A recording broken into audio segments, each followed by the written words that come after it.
the long drive to northern Michigan, where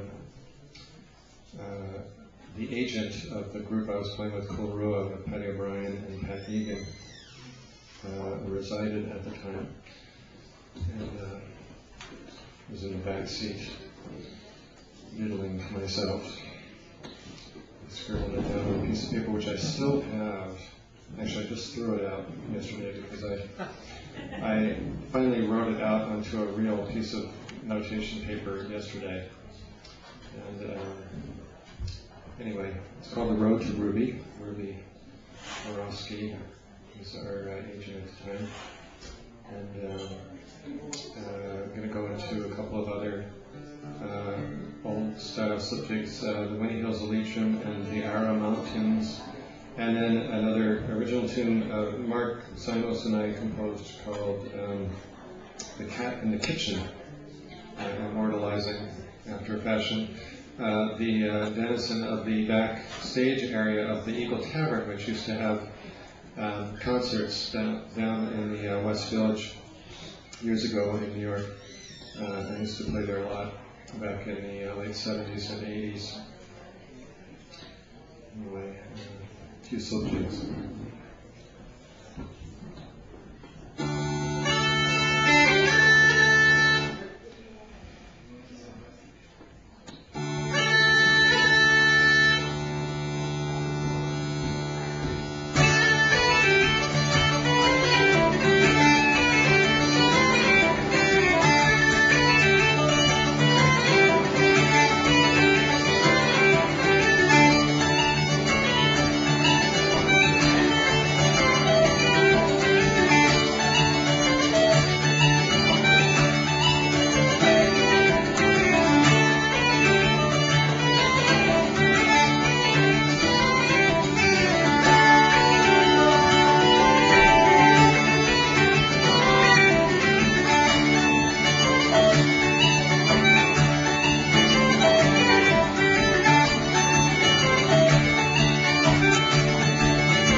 Thank you.